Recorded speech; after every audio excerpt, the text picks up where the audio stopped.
ओम नमो भगवते वासुदेवाय। आज हम श्री गर्ग संहिता के विश्वजीत खंड का 10वां अध्याय सुनेंगे। इसमें हम सुनेंगे यादव सेना का कोंकण, कोटक, त्रिगर्त, केरल, तेलंग, महाराष्ट्र और कर्नाटक आदि देशों पर विजय प्राप्त कर उस देश में जाना और वहाँ दंत वृक्क का घोर युद्ध। तो ये शुरू करते हैं। श्री नारद जी कहते हैं, मिथिलेश्वर तदंतर मनुतीर्थ में स्नान करके प्रद्युम्न बारंबार दुंदुभि बजवाते हुए यादव सेना के साथ कोंकण देश में गए।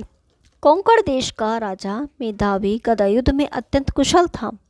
वह मल्ल युद्ध के द्वारा विपक्षी के बल की परीक्षा करने में अकेला ही आया। उसने सेना सहित प्रद्युम्न से कहा, यादवेश्वर, मुझे गदा युद्ध प्रदान करो। प्रभु, मेरे बल का नाश करो। प्रद्युम्न बोले, हे मल्ल, इस भूतल पर एक से एक बढ़कर महाबलवान वीर हैं, अतः तुम अपने बल पर घमंड ना करो। भगवान विष्णु की माया बड़ी दुर्गम है। हम लोग बहुत से वीर यहाँ एकत्र हैं और तुम अकेले ही हमसे युद्ध करने के लिए आए हो। महामल्ल, यह अधर्म दिखाई देता है, अतः इस समय लौट जाओ। मल्ल बोला, जब आप लोग बलशाली वीर होकर भी युद्ध नहीं कर रहे हैं तो मेरे पैरों के नीचे से होकर निकल जाइए, तभी अब यहाँ से लौटूंगा। श्री नारद जी कहते हैं, मैथिल, उस मल्ल के यों कहने पर समस्त यादव पुंगव वीर को से भर गए। हे राजन, तब उसके देखते देखते बलदेव जी के छोटे भाई बलवान वीर गदा लेकर सामने खड़े हो गए। फिर वह भी सबके सम्मुख गदा उठाकर खड़ा हो गया। उस महाबली मल्ल ने गद के ऊपर एक बड़ी भारी गदा फेंकी। गद ने उसकी गदा को हाथ में थाम लिया और अपनी गदा उसके ऊपर दे मारी। गद की गदा से आहत होकर वह पृथ्वी पर गिर पड़ा और मुख से रक्तवमन करने लगा। अब उसने युद्ध की इच्छा त्याग दी।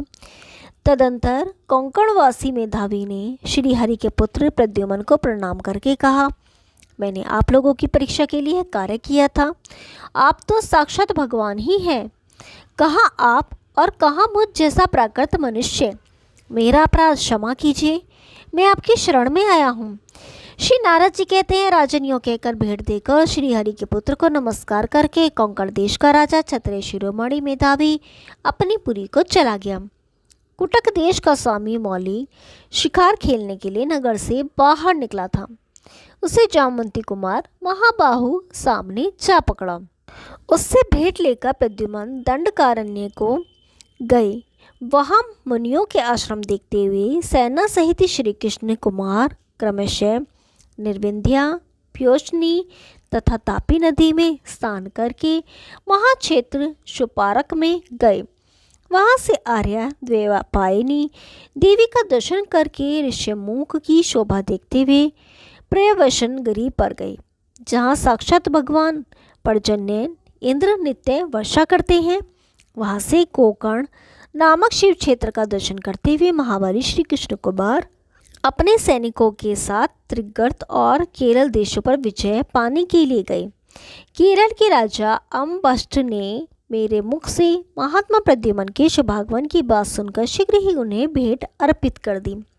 तब वे कृष्णावेदी नदी को पार करके अपने सैनिकों की पद धूलि राशि से आकाश में अंधकार सा फैलाते हुए तेलंग देश में गए। तेलंग देश के राजा का नाम विशालाक्ष था। वे अपने नगर के उपवन में सुंदरियों के साथ विहार करते थे।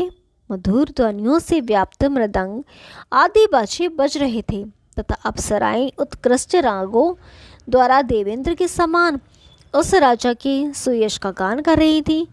उस समय सुंदरी रमणी रानी मंदार मालिनी ने धूल से व्याप्त आकाश की ओर देखकर राजा से कहा। रानी ने बिंबोपम अरुण ओष्ठ सूख गए थे। मंदार मालिनी बोली, राजन, आप सदा विहार में ही रत रहने के कारण दूसरी किसी बात को नहीं जानते हैं।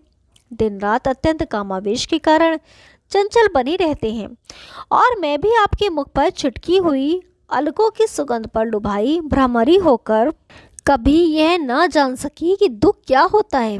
परंतु आज द्वारका के राजा उग्रसेन के रासुए यज्ञ का बीड़ा उठाकर दिग्विजय के लिए निकले हुए वे यदुराज राज, प्रद्युमन चेदीराज आदि समस्त नरेशों को जीतकर यहाँ आ पहुँचे हैं।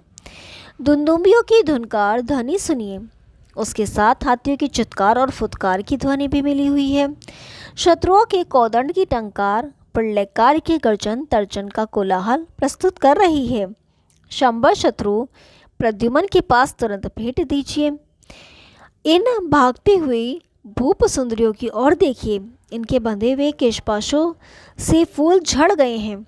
ये श्रम जल पसीने की वर्षा कर रहे हैं और वन में प्रवेश करने के कारण इनके केशों के श्रृंगार बिगड़ गए हैं, स्पष्ट प्रतीत नहीं हो रहे हैं।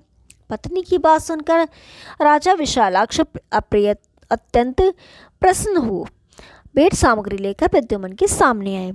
उनके द्वारा पूजित और सम्मानित हो धनुधरों में श्रेष्ठ साक्षात प्रद्युमन पंपा सरोवर तीर्थ में स्नान करके वहां से महाराष्ट्र की ओर चल दिए। महाराष्ट्र के राजा विमल विष्णु भक्त थे। उन्होंने बड़े भक्तिभाव से श्री कृष्ण कुमार प्रद्युम्न का सबसे पूजन किया।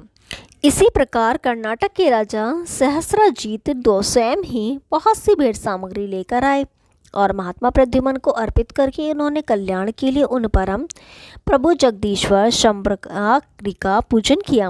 मिथिलेश्वर जैसे योगी देह से होने वाले विषय भोगों पर विजय पाने की चेष्टा करता है, उसी प्रकार साक्षात भगवान प्रद्युमन यादवों के साथ कुरूप देश को जीतने के लिए गए। नरेश्वर वहाँ महारंगपुर में परम बुद्धिमान राजा वृद्ध शर्मा रहते थे, जो वसुदेव की बहन श्रुतदेवा के पति थे। उनका पुत्र दंतवृक श्री कृष्ण का शत्रु कहा गया है। उसने भी शिशुपाल की भांति कुपित हो यादवों के साथ स्वयं युद्ध करने का विचार किया। यद्यपि माता पिता ने उसे मना किया, तथापि दैत्यों की प्रति अनुराग रखने वाले उस दैत्य ने मैं यादवों को मार डालूंगा इस प्रकार अपना क्रोध प्रकट किया। वह लाख भार की बनी हुई भारी गदा लेकर प्रद्युमन की सेना के सामने अकेला ही युद्ध करने के लिए गया। दंतवृक के शरीर का रंग काला था, वह कोयले के पहाड़ का सा जान पड़ता था। उसकी जीभ लपलपाती रहती थी और रूप बड़ा भयंकर था। वे 10 ताड़ के बराबर ऊंचा था। मस्तक पर किरीट, कानों में कुंडल तथा वक्ष पर सोने की कवच से विभूषित वह कुरूप राजकुमार करधनी की लड़े पहने हुए था। उसके चंचल चरणों में निपुर बज रहे थे।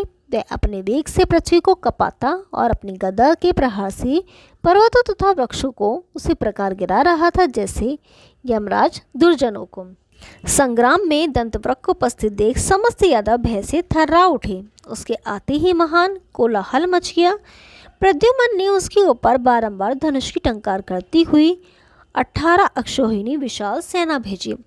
राजन, जैसे हाथी किसी पर्वत पर चारों ओर से टक्कर मारते हों, उसी प्रकार समस्त यादवों ने बाणों, फरसों, क्षत्रियों तथा मुशुंडियों से दंतवृक पर प्रहार करना आरंभ किया।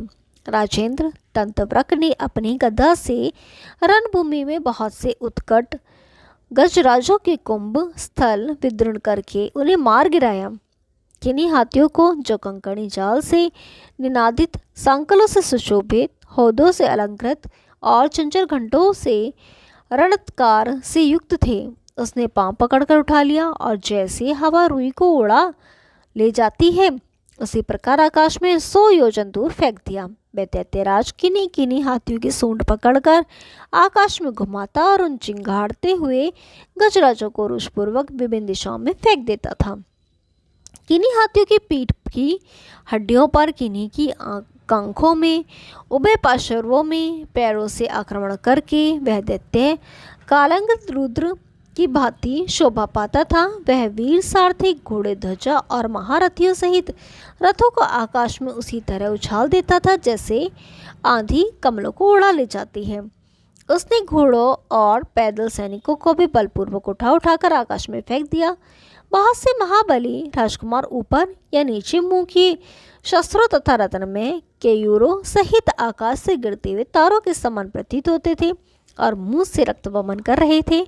मैथिल, उस दैत्य पवंग ने अपनी गदा से यादव सेनाओं को उसी प्रकार मत डाला जैसे भगवान श्री वरा ने प्रलयकाल में समुद्र को अपनी दृष्टा से विशुद्ध कर दिया था।